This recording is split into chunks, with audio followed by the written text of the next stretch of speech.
My son laughed in my face at his daughter's lavish party and told me to get a real job at 58 years old. He thought the empire I built was his to rule. But he was wrong. By the time he woke up the next morning, I had sold every acre of land he stood on and disappeared with millions. He wanted me to work, so I made destroying him my final project. My name is Eleanor Hayes. I am 58 years old, a widow, and the invisible architect of the fortune my son was currently drinking away. The crystal room at the Riverton Grand Hotel was suffocatingly warm, smelling of expensive perfume and roasted duck. It was my granddaughter's 16th birthday party, a celebration that cost more than my first house. I stood near the edge of the room, clutching my worn leather handbag, feeling like a ghost haunting my own life. I looked down at my navy blue dress. It was clean and pressed, but the fabric was 10 years old. In a sea of designer silk and custom-tailored suits, I stood out like a bruised thumb. My son, Russell, stood in the center of the room.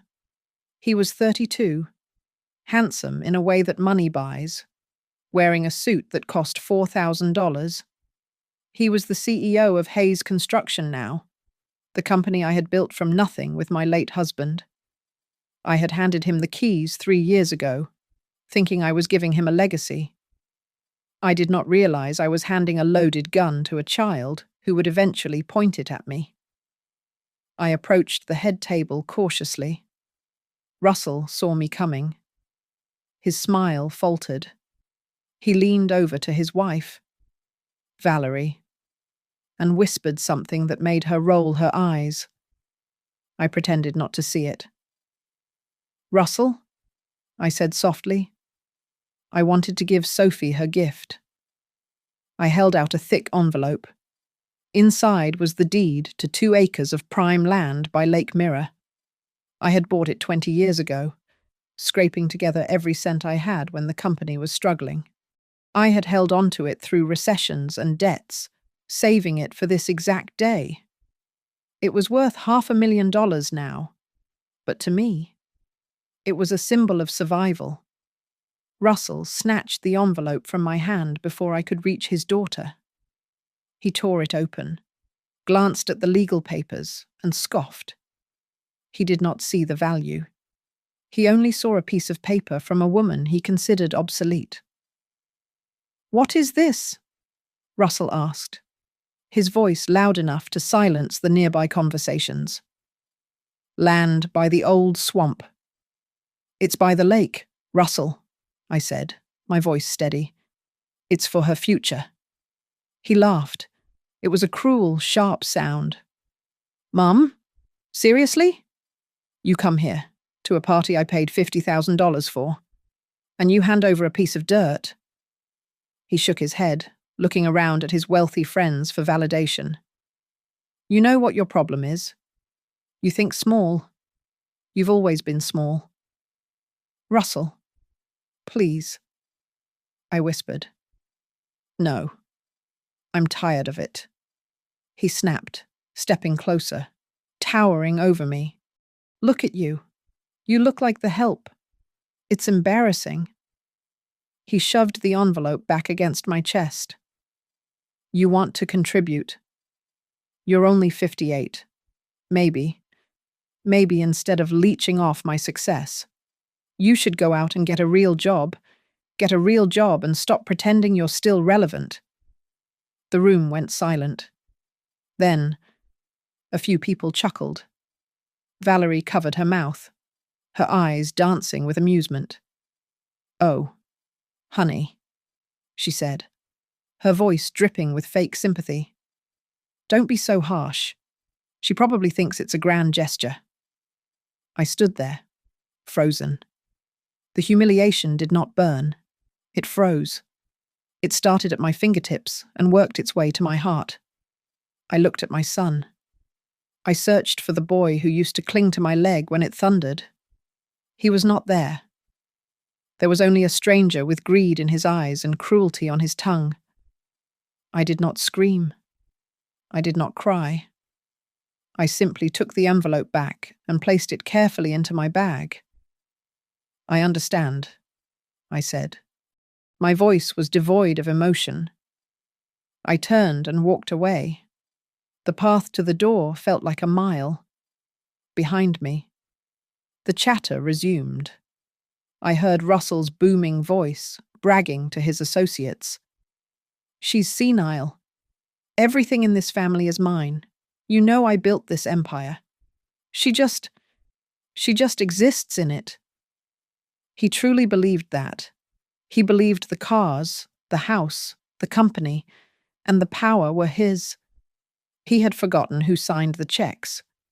He had forgotten whose name was on the master deeds in the safety deposit box he didn't know existed. I pushed open the heavy glass doors and stepped out into the night. The wind in Riverton was biting, cutting through my thin coat, but I did not shiver. The tears I expected did not come. Instead, a cold clarity settled over me. Russell wanted me to get a job. He wanted me to earn my keep. I looked at the city lights reflecting in the distance. My face hardened. The grieving mother died in that ballroom. What remained was the businesswoman who had survived bankruptcy, strikes, and corporate sharks. You want me to work, Russell? I whispered to the empty street. Fine, I'll get to work. I walked into the darkness, leaving the light of his world behind. He thought he had broken me. He had no idea he had just fired the only person protecting him from reality. The next 24 hours were going to be very long for my son. The walk back to the estate was quiet. I did not return to the sprawling Georgian mansion where Russell and Valerie slept under imported Egyptian cotton sheets. Instead, I walked down the gravel path to the carriage house at the far edge of the property.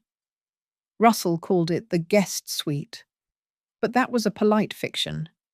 It was a converted storage shed with a leaking roof and a heating system that had not worked properly in 3 years. I unlocked the door and stepped into the damp air. The smell of mildew was faint but persistent, clinging to the peeling wallpaper and the second-hand furniture Valerie had discarded during her last renovation. A single bulb flickered overhead as I sat on the edge of the sagging mattress. This was where they put me. Out of sight. Out of mind. Close enough to be controlled, but far enough away to be ignored. I knelt on the cold floor and reached under the bed. My fingers brushed against dust bunnies before finding the smooth, cool surface of the mahogany box I had hidden there the day I moved in. It was heavy. I pulled it out and set it on the small, scratched table. Inside lay the truth my son had been too arrogant to see. When I handed the company over to Russell, he had been so eager to sit in the big chair that he signed the transfer documents without reading the addendums. He saw the title CEO and stopped reading. He never saw the revocable trust clause buried on page 42. He never realized that legally, he was not the owner of Hayes Construction. He was merely the administrator. I was still the sole trustee with the power to revoke his privileges at any moment for misconduct or gross incompetence. I spread the papers out. The deed to the estate, the commercial land titles, the company's primary operating accounts. All of them were technically held by the trust. My trust. I picked up my phone. It was past midnight, but I knew Bernard Doyle would be awake. He had been my lawyer for nearly 30 years, the only man who knew where the bodies were buried because he had helped me dig the holes. He answered on the second ring. Eleanor. His voice was rough with sleep but alert. Is everything all right? It is late. Bernard, I said, my voice steady and cold. Do you remember the scorched earth protocol we discussed 5 years ago? There was a long silence on the other end. I could hear the rustle of sheets as he sat up. "Eleanor, are you sure? Once we pull that trigger, there is no going back. It will wipe him out." "He told me to get a job." "Bernard?" I said, staring at the signature on the document where Russell had signed away his future without knowing it. "He told me I was useless. He humiliated me in front of the entire city. It is time." Bernard let out a slow breath. "I warned him. I told him years ago to treat you with respect. Give me the authorization code." "Phoenix 01, I said. "Understood," Bernard replied, his tone shifting from friend to attorney. "I am logging into the mainframe now. We will execute the reversion clause immediately. By sunrise, the title to the house, the company accounts, and the land holdings will be transferred back to your personal holding company. I will also freeze the corporate credit lines associated with his name." "Do it," I commanded. "And Bernard, move the liquid assets into the offshore fund we set up. Leave the operating account empty." "It will be done. Good night, Eleanor." I hung up the phone. The process had started. In the digital world, millions of dollars were currently flying out of Russell's control and back into mine. The house he was sleeping in was no longer his. The car in his garage was stolen property. The office he would drive to in the morning was trespassing. I stood up and walked to the small, cracked mirror hanging over the sink. I looked at the woman staring back. Her eyes were red, and her skin looked tired, but the trembling in her hands had stopped. I washed my face with cold water, scrubbing away the pity and the sadness. I dried my skin with a rough towel and looked again. The fragile mother was gone.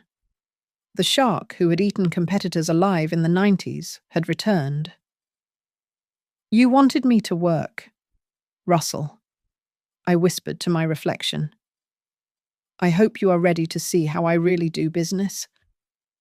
I turned off the light and sat in the dark, waiting for the sun to rise on a brand new world.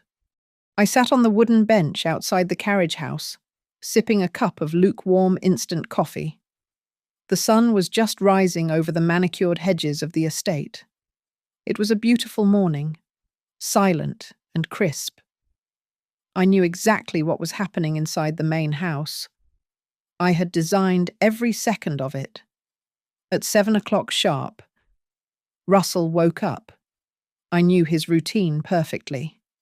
He would reach for his phone, scroll through his emails, and prepare to authorize the wire transfer for his new pet project, a downtown luxury condo development that I had advised against for months.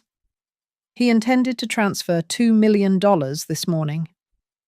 I imagined the look on his face when he pressed the authorize button instead of a green check mark. He would see a red banner, transaction failed, insufficient funds. I heard the first shout from the main house about 10 minutes later. It was a muffled roar of confusion. Russell would be checking his accounts now. He would open the primary checking account. 0. He would frantically swipe to the savings account. 0.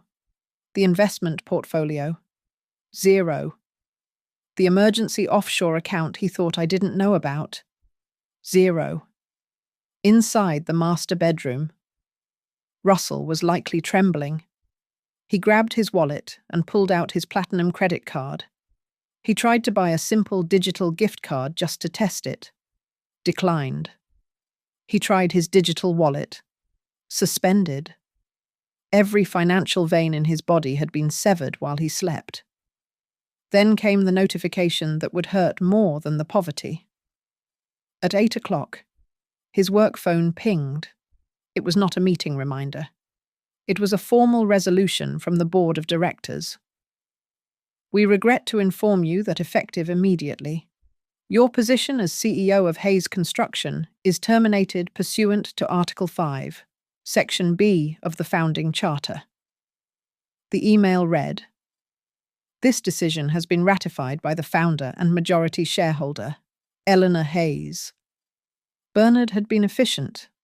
He had convened an emergency remote session with the senior shareholders at 4 a.m. He presented the evidence of Russell's mismanagement and invoked the founder's protection clause I had written into the company bylaws 30 years ago. It gave me the absolute right to dismiss any executive who threatened the company's solvency.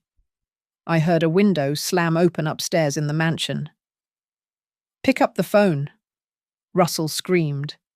He was calling the vice president. He was calling the CFO. He was calling his golf buddies. But nobody was answering. I had instructed Bernard to send a legal notice to all company officers. All communication with the former CEO is strictly prohibited pending a forensic audit. He was shouting into a void. Then came the high-pitched shrieking of his wife. Valerie. I saw her running through the patio doors onto the terrace, wearing her silk robe, clutching her phone. "Russell," she screamed, her voice carrying across the lawn to where I sat, hidden by the oak trees.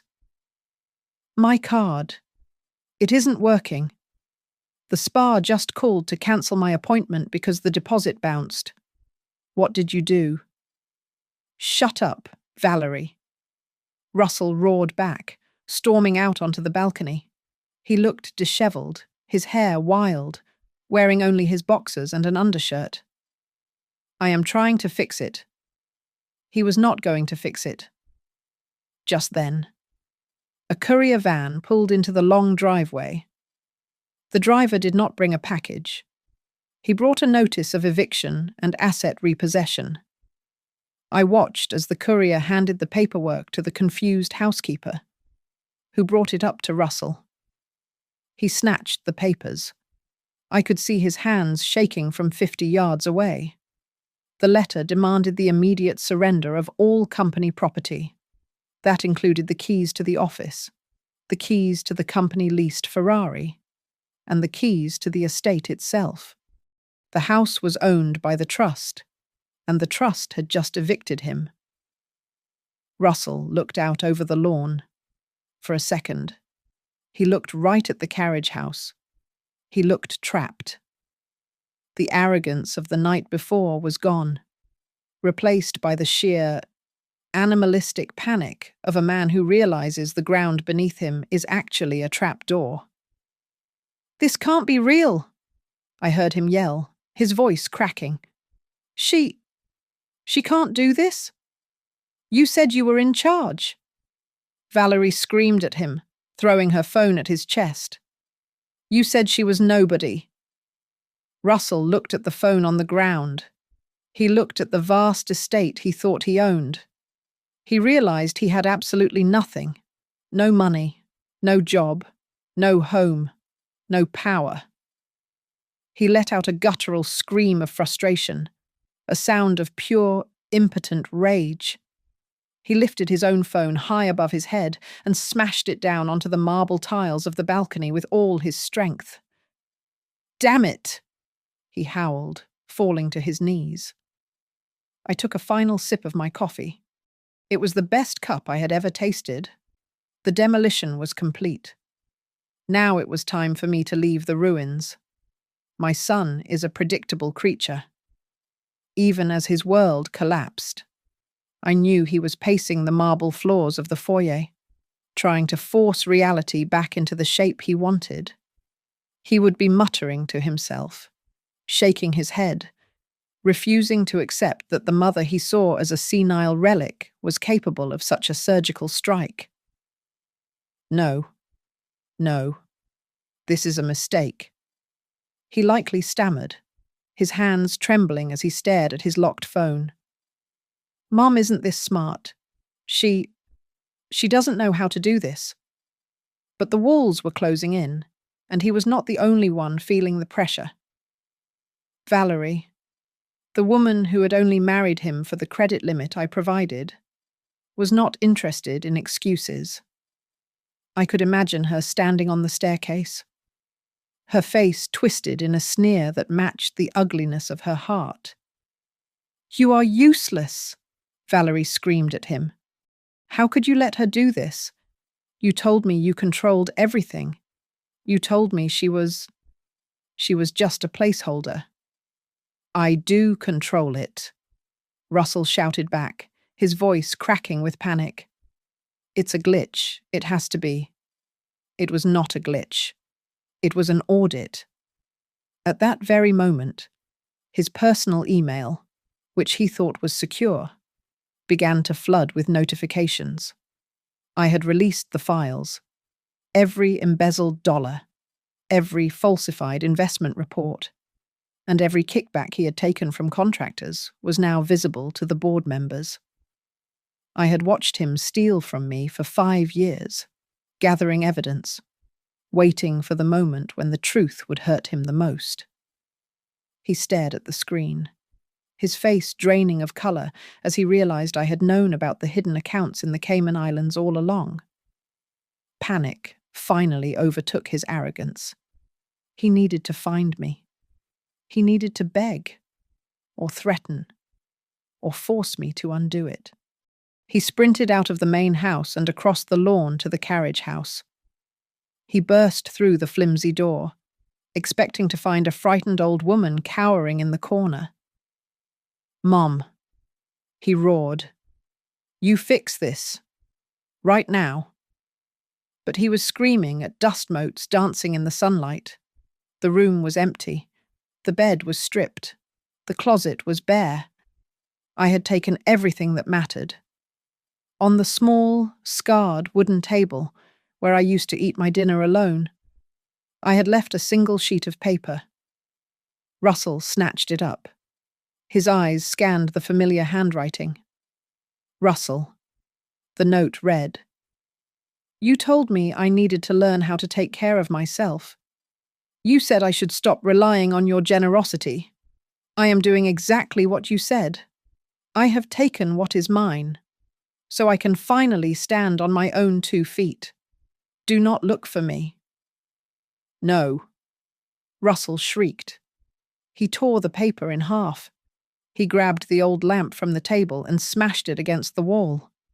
He kicked the chair over, gasping for air, his chest heaving with the terrifying realization that he was completely alone.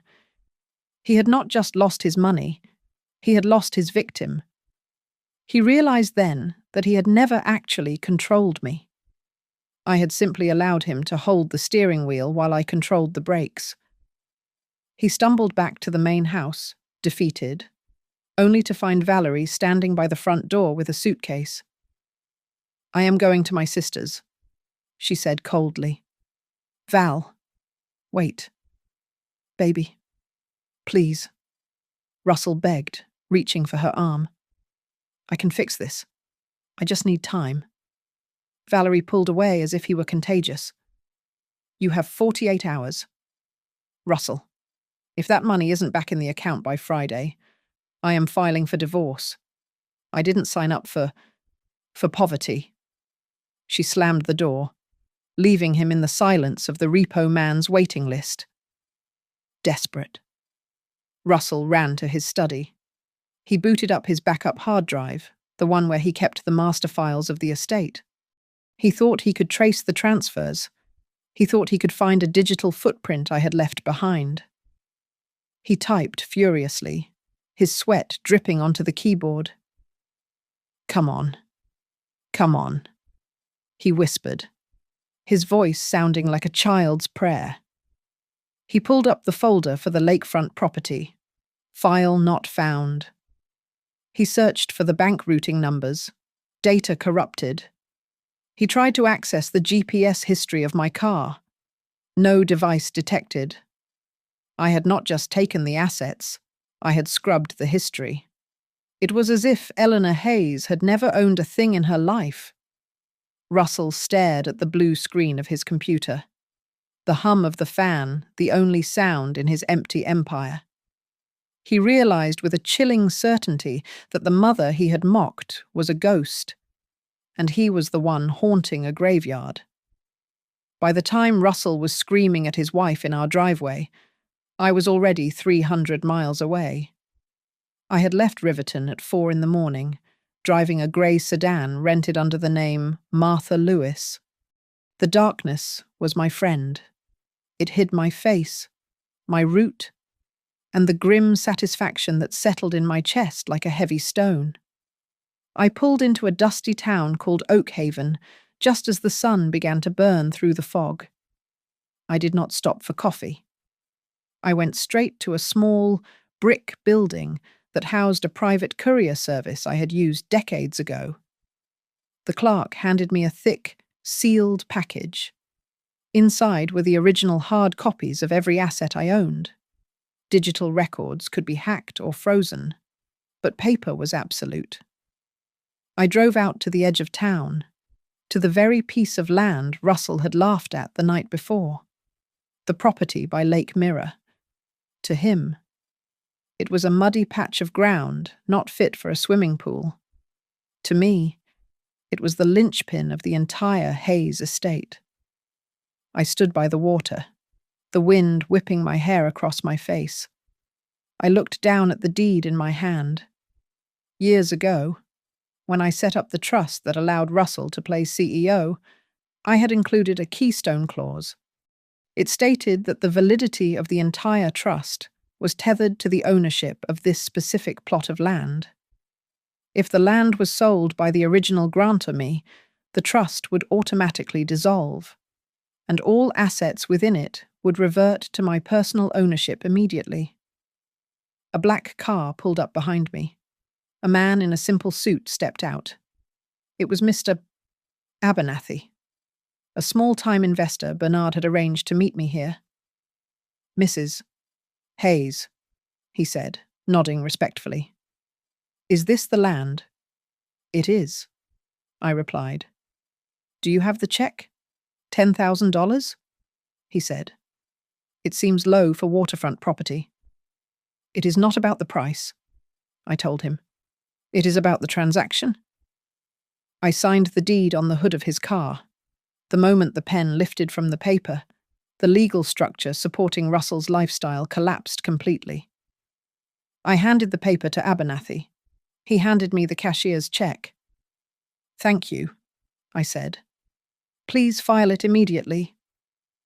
As he drove away, my phone buzzed. It was Bernard. We just received confirmation of the sale, Bernard said. His voice was low. Step 2 is complete, because the trust is dissolved. Russell has lost his legal standing to appeal the seizure of the assets. He is fully exposed. Good, I said. Eleanor. Bernard hesitated. Are you sure you are all right? This is your son. I looked at the water. My son died a long time ago. Bernard, the man in that house is just a stranger who spent my money. I hung up. I walked over to a rusted metal barrel near the tree line, used by campers for fires. I opened the folder of miscellaneous papers. I no longer needed copies of Russell's birth certificate, old photos of us at his graduation, the sentimental clutter I had carried for years. I struck a match. I watched the flames curl around the edges of the photographs. I watched the smiling face of the boy I once adored turn to ash and float away on the breeze. I felt a strange lightness. I was not burning memories. I was burning chains. I took the SIM card out of my phone and snapped it in half, dropping the pieces into the tall grass. I walked back to the rental car and drove 2 miles down the road to a used car lot. I traded the sedan and a stack of cash for a beat-up blue pickup truck with over 100,000 miles on the odometer. It was ugly, loud, and perfect. As I climbed into the truck, a memory flashed in my mind. 10 years ago, Russell had made a terrible investment in a tech startup that turned out to be a fraud. I had bailed him out with $2 million of my own savings to keep him out of jail. I remembered sitting across from him in his office. He had not said thank you. He had only complained that the bailout took too long. "Russell," I had said then, gripping his hand, "I will always help you, but do not mistake my love for weakness. Do not make me your enemy." He had laughed then, just like he laughed last night. "You, my enemy, Mom. You couldn't hurt a fly." He was right. I could not hurt a fly, but I could crush a snake. I turned the key in the ignition. The engine roared to life with a rough, mechanical growl. I tuned the radio to an old rock station. The static cleared, and a guitar solo filled the cab. I checked my mirrors. No one was following me. The road ahead was long and empty. I shifted the truck into gear and pressed the gas. As the speedometer climbed past 60, I caught a glimpse of myself in the rearview mirror. My eyes were bright. My lips curved upward. It was a smile I had not worn in 30 years. It was the smile of a woman who had just walked out of a prison she built for herself. "Goodbye, Russell," I whispered. I drove west, into the setting sun, disappearing into the vast American landscape like a ghost in the fog. I hired the only private investigator who would take a credit card that had not bounced yet. His name was Vince, a greasy man who operated out of a strip mall office that smelled of stale tobacco and desperation. It was a far cry from the corporate security firms I was used to dealing with. But I was no longer a CEO. I was a man hunting a ghost. Vince threw a manila folder onto the scratched desk between us. He looked bored, picking at his fingernails while my world burned. "Your mother is good?" Vince grunted. "Scary good. I ran a deep trace on her social security number. She has had 6 different burner phones in the last 10 years. 6? And she routed her location data through 3 different servers. Who exactly is this lady, because she sure as hell isn't just a retired housewife." "She is a housewife," I snapped, though my voice lacked conviction. She barely knows how to use email. There must be a mistake." "The only mistake is you underestimating her," Vince said, leaning forward. "I found a trail, but it is cold. She prepared this exit a long time ago. I need more money if you want me to keep digging." "Just find her," I yelled, storming out of his office. I drove back to the estate, my hands shaking on the wheel. When I walked through the door, the screaming started immediately. Valerie was in the living room, frantically typing on her laptop. Her face was pale, her makeup smeared from tears of rage. "You said my money was safe," she screamed at me. I tried to transfer the emergency fund my money. "Russell, the money I saved from my allowance to my sister's account. It's frozen. It says, pending trustee approval." "What did you do?" "I didn't do anything," I shouted back, feeling the walls closing in. "She locked everything. She knew. Val. She knew you had a secret stash." "I hate you," Valerie shrieked. "Fix this, or I swear, I will leave you here to rot." My phone pinged. It was not a text from a friend or a lawyer. It was an email from an encrypted address. No subject line. "Do you want to find her? Stop looking at where she is. Start looking at where she lost everything." I stared at the screen. The message was anonymous, taunting. Where she lost everything. My mind raced back through the years, pushing past the cocktail parties and the board meetings, back to a time I tried to forget. 20 years ago.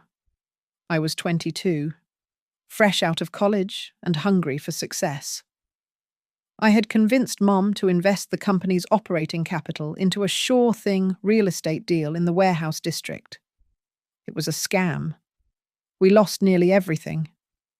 To save me from prison and the company from bankruptcy, Mum had sold our beautiful home and moved us into a cramped duplex in the worst part of town. She had scrubbed floors and taken humiliation in stride so I could keep my reputation. The duplex, I whispered. I ran to the car. I ignored Valerie's shouting and peeled out of the driveway. I drove for an hour, leaving the manicured lawns of Riverton behind, entering the cracked pavement of the east side. I pulled up to the peeling grey house where we had lived for 2 miserable years. The front door was unlocked. I pushed it open. The smell of dust and old wood hit me. The place was abandoned. But on the kitchen counter, right where she used to count pennies to buy groceries, sat a single envelope. It was a utility bill, water and electric. It was dated for the current month. My phone rang. It was Vince. I found something else, the detective said, his voice dropping an octave. I pulled the property records for that old house you asked about. Your mum didn't just rent it back then. She bought it 6 months ago under a shell company, Russell. She has been planning this takedown since before you even took over as CEO. What? I gasped, clutching the bill. She is smarter than you think, Vince continued, and for the first time, he sounded unsettled. I found notes in the margins of the public records, codes, timestamps. This wasn't an emotional break. This was a military operation. I don't think you want to know the rest of the truth. Maybe you should just let her go. I can't, I whispered. I hung up and looked around the dark, empty kitchen. Shadows stretched across the floor. For the first time in my life, I did not feel like the boss. I felt like a child who had wandered into a wolf's den. I walked back to my car and sat in the driver's seat, locking the doors. I looked at the utility bill in my hand. It was not just a bill. It was a breadcrumb. She wanted me to follow her. She was leading me somewhere. I looked out into the dark street. The arrogance that had fueled me for decades was gone, replaced by a cold, creeping dread. I realized then that I did not know Eleanor Hayes at all. And the woman I was chasing was not the mother who baked cookies. She was a stranger, capable of erasing my entire existence without breaking a sweat. "Who are you?" I asked the silence. I started the engine, my heart pounding against my ribs. I was terrified of what I would find at the end of this road. But I had no choice. The hunt was on, and I had a sinking feeling that I was the prey. I drove until the gas light screamed at me. The address on the utility bill led me 300 miles north to a town called Mapleton, a place suspended in time where the buildings were brick and the streets were quiet. This was where my mother lived before she met my father, before the empire. Before I became the son she felt the need to escape. I found the house at the end of a cul-de-sac. It was a modest bungalow, overgrown with ivy but structurally sound. I did not have a key, so I kicked the back door in. The wood splintered with a dry crack. The interior was not a home. It was an archive. There was no furniture, only rows of metal filing cabinets lining the walls of what should have been the living room. I pulled open the nearest drawer. It was packed with deeds. I pulled one out. It was a title for a commercial complex in Chicago. I pulled out another, a warehouse district in Seattle. I pulled out a third, a strip mall in Austin. My hands shook so hard I dropped the papers. Eleanor Hayes did not just own a construction company in Riverton. She was the silent landlord of properties all over the country. I had spent years strutting around our office, thinking I was the king of the world, while she was quietly building a kingdom I knew nothing about. "You must be the son," a voice rasped from the doorway. I spun around. An elderly woman stood there, leaning on a cane. She wore a faded floral dress and looked at me with eyes that held no pity. "Who are you?" I asked. "I am the one who watered her plants when she came here to think," the woman said. "Eleanor told me you might come one day. She said, if he is here, it means he finally pushed too hard." "Where is she?" I demanded, stepping forward. "Tell me where she is." The old woman chuckled dryly. "She is gone, boy. You are chasing smoke," she always said. "One day, he will have to learn how to respect people again." I guess that day is today. She turned and walked away, leaving me alone with the paper ghosts of my mother's brilliance. I turned back to the files. I needed to understand. I tore through the cabinets until I found a heavy leather binder labeled Master Agreement. I opened it. It was the original incorporation document for Hayes Construction, dated 30 years ago. I flipped to the page where my name was listed. I had always believed I was a 49% owner. I thought it was my birthright. I read the text. "Russell Hayes is hereby designated as a conditional proxy. He holds no equity, no voting rights, and no claim to assets. His authority is granted solely at the discretion of the trustee." I felt the blood drain from my face. I was never a partner. I was an employee. And then I saw it. Clause 14b, the gross ingratitude clause. It stated clearly that if the beneficiary displayed malicious intent, public disrespect, or failure to care for the grantor had the immediate right to seize all assets, freeze all accounts, and terminate the proxy status without notice. She had written this 30 years ago. She knew, I whispered, my voice trembling. She knew I would do this. I flipped to the back of the binder. A photograph slipped out and fluttered to the floor. I picked it up. It was a picture of my mother, young and fierce, with dark hair and sharp eyes. She was sitting at a kitchen table, holding this exact leather binder. Sitting next to her was a boy. Me. I was 10 years old, eating a bowl of cereal, completely oblivious to the legal fortress she was building next to me. She had protected herself from me before I was even old enough to drive. I slumped against the filing cabinet and slid to the floor. The tears came sudden and hot. I had called her stupid. I had called her weak. But she had carried the weight of the world on her shoulders, shielding me from my own incompetence. And the moment I tried to bite the hand that fed me, she simply closed the door. "Mom," I choked out. "I am sorry. Please. I am sorry." I did not want the money anymore. The realization hit me with the force of a physical blow. I was terrified. I was a 32-year-old man who had never actually survived a day on his own. I needed her. I felt a desperate, clawing panic rise in my chest. I had to find her. I had to beg her to look at me, not as a disappointment, but as her son. My phone rang, cutting through the silence of the room. I scrambled to answer it, hoping, praying it was her. "Mom," I gasped. "It is Bernard." The lawyer's voice was icy. "Bernard? Tell me where she is?" I shouted. "I saw the papers. I know everything. Just let me talk to her."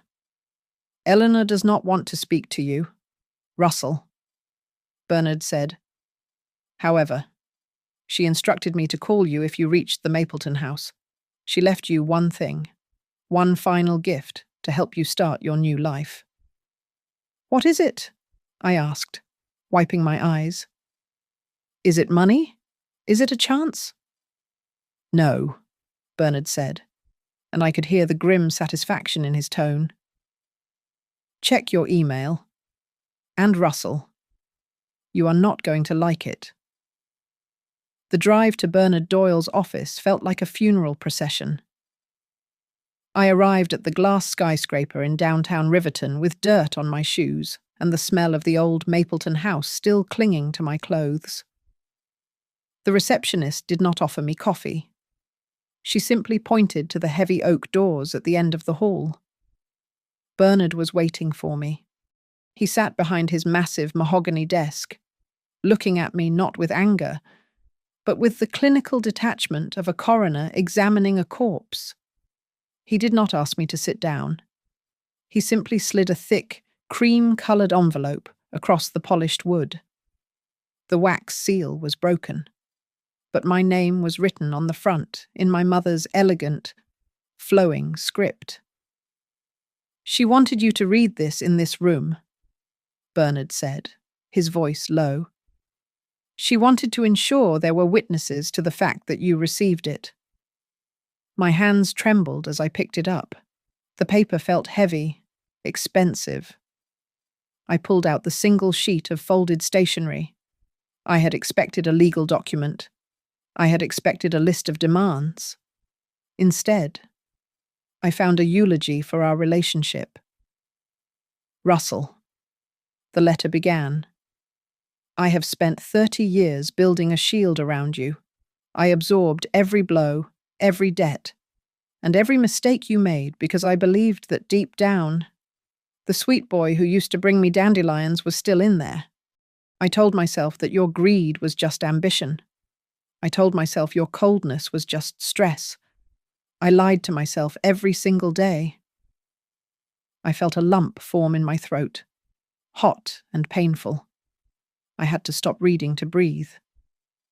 Bernard, is there any way to fix this? I asked, my voice cracking. Read the letter. Russell. Bernard replied. I looked back down at the page. I was willing to lose money for you. I was willing to lose my pride.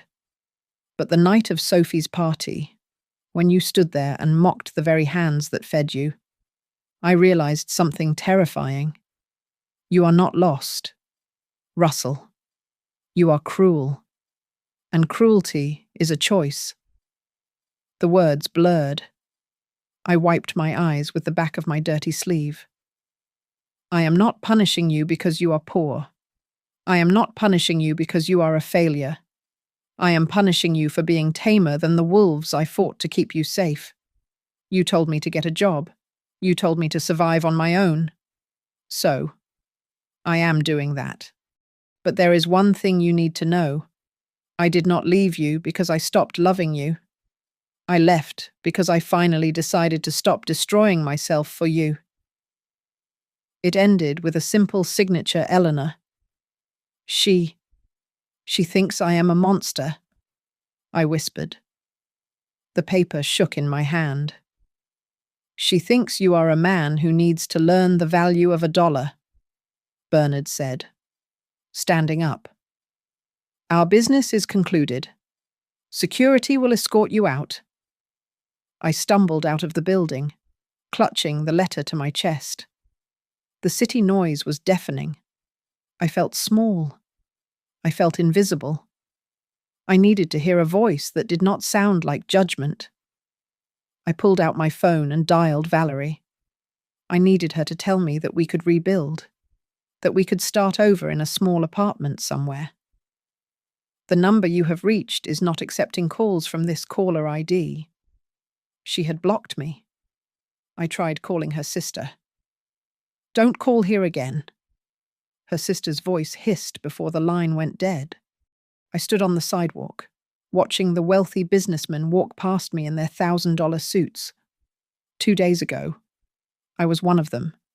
Now, I was nobody. My wife was gone. My money was gone. My home was gone. My phone buzzed one last time. It was Vince. The detective. I am refunding your deposit, minus my expenses, Vince said. He sounded tired. I tracked the truck to a junction 3 states over. Then nothing. No cameras. No credit card hits. No cell tower pings. Russell. She wiped the earth clean behind her. She is gone. It is like she never existed. She has to be somewhere. I yelled into the phone, startling a woman walking her dog. People don't just vanish. Your mother did, Vince said. Stop looking. You are never going to find her. He hung up. I lowered the phone. I looked at the letter in my hand again. I stopped destroying myself for you. I sat down on the cold concrete steps of the office building. I buried my face in my hands.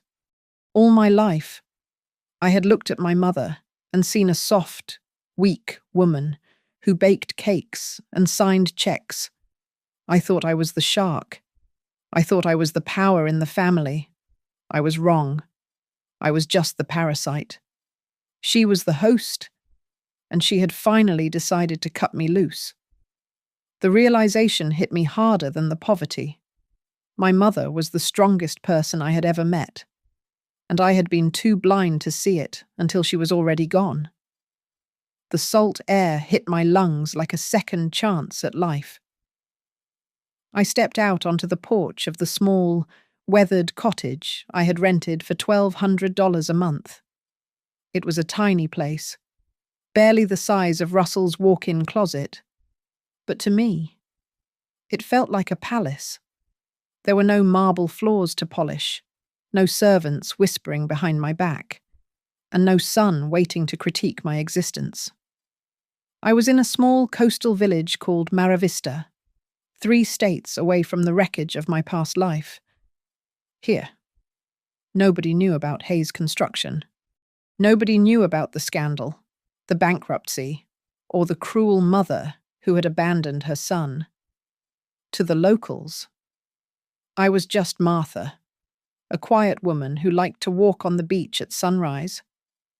I walked down the cobblestone street to the morning market. The air smelled of roasted coffee and fresh fish. Morning? Martha, the baker called out as I passed his stall. I saved that sourdough loaf you like. Thank you, Thomas, I said, handing him $5. Keep the change. He smiled. It was a genuine smile, not the shark-like grin of the investors I had dealt with for 30 years. I bought a cup of black coffee and sat on a wooden bench overlooking the harbour. My phone, a cheap prepaid model, felt light in my pocket. I dialed a number I had memorized. Bernard answered on the first ring.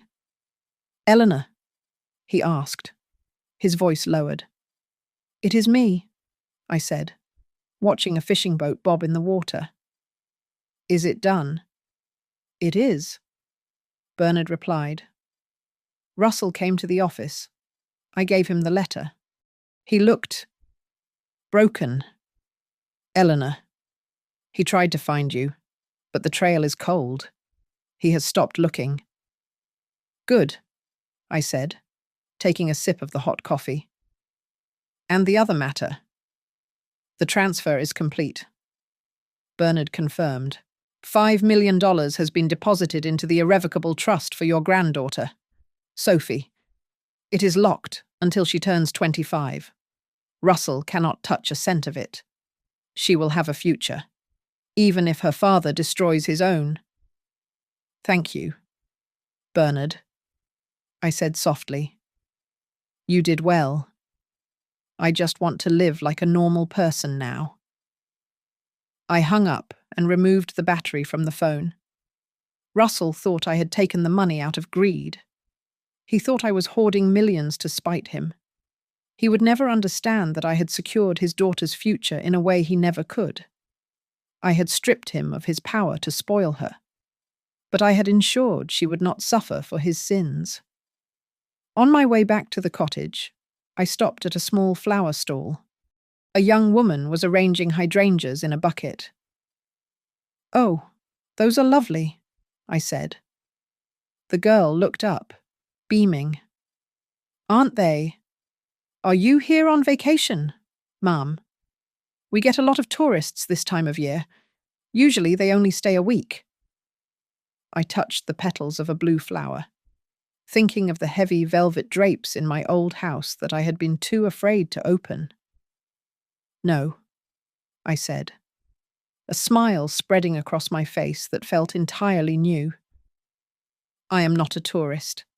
I came here to live." Back in the cottage, I opened my suitcase. At the very bottom, wrapped in a silk scarf, was the old, rusted metal sign I had pulled off the Lake Mirror property before I sold it. It said, "Sold," in faded red letters. I took a hammer and a nail and hung it on the wall above my small kitchen table. It was not just a piece of trash. It was a trophy. It was the symbol of the moment I decided that I mattered. I walked into the bathroom and looked in the mirror. The woman staring back looked tired. Her hair was pulled back in the severe, tight bun that Russell said looked professional. I opened the drawer and took out a pair of kitchen scissors. I took a deep breath. With a steady hand, I cut. The grey strands fell into the sink. I cut away the severity. I cut away the expectations. I cut away the mother who was afraid to speak up. When I was finished, my hair was short, framing my face in a soft, messy bob. I looked 10 years younger. I looked like someone I would want to be friends with. I washed the hair down the drain and wiped the mirror clean. I felt a profound sense of peace settle over me, a quiet hum in my chest that replaced the constant anxiety of the last decade.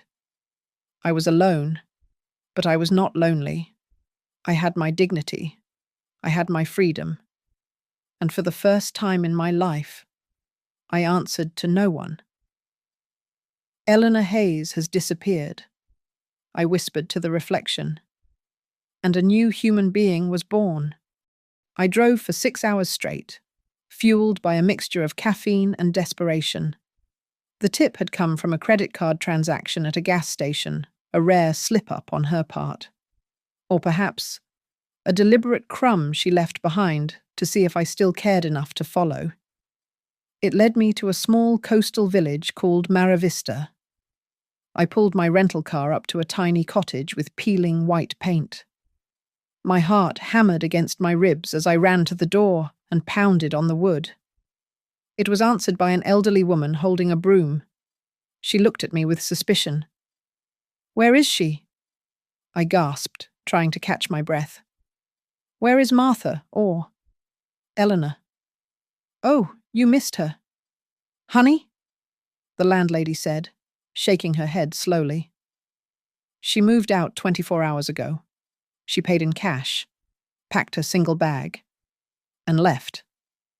She said the sea air was good, but she had more traveling to do." "Did she say where?" I begged, gripping the doorframe. "Please, I am her son." The woman softened slightly, but her answer shattered me.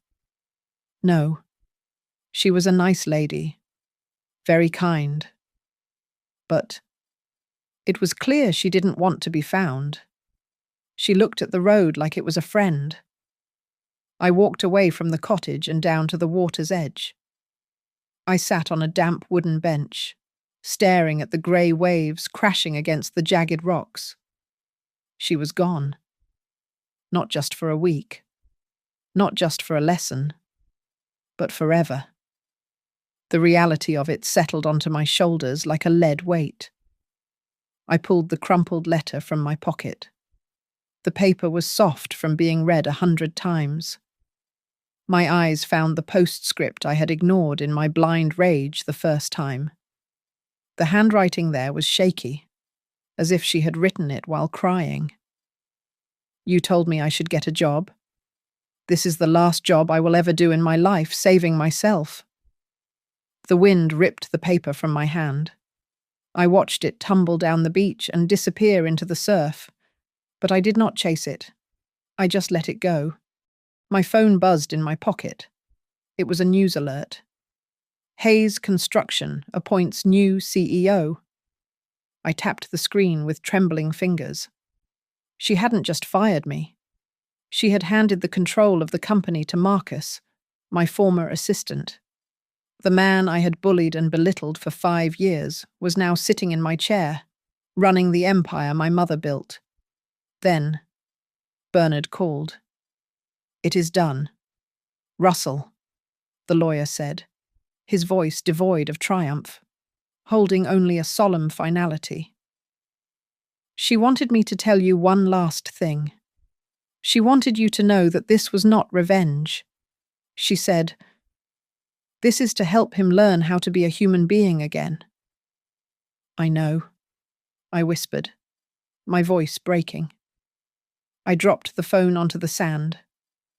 The silence of the ocean was deafening. For the first time in 32 years, I was not the rich heir. I was not the victim.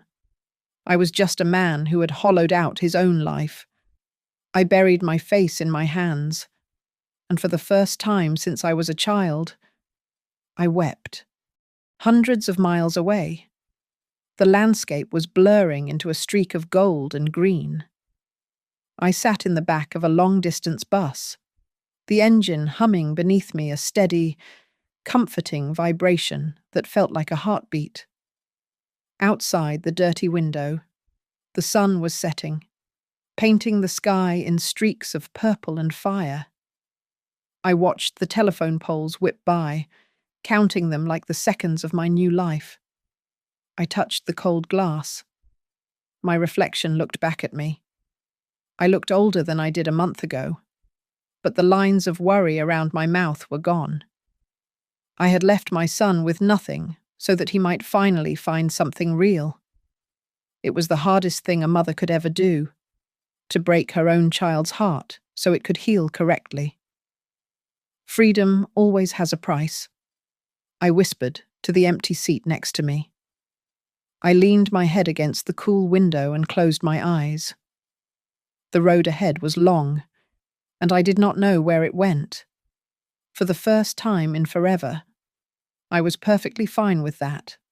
I took a deep breath, filled my lungs with the air of the unknown, and drifted into a sleep that was finally, truly peaceful. Thank you all so much for listening to this story. It was an emotional roller coaster, wasn't it? I would love to know where you guys are tuning in from today. Drop your city or country in the comments down below, so we can say hi and share our thoughts on Russell's journey. And if you enjoyed this story, please make sure to subscribe to Grandma's Family Diary. Hit that like button and smash the hype button to help this story reach even more people. See you in the next one.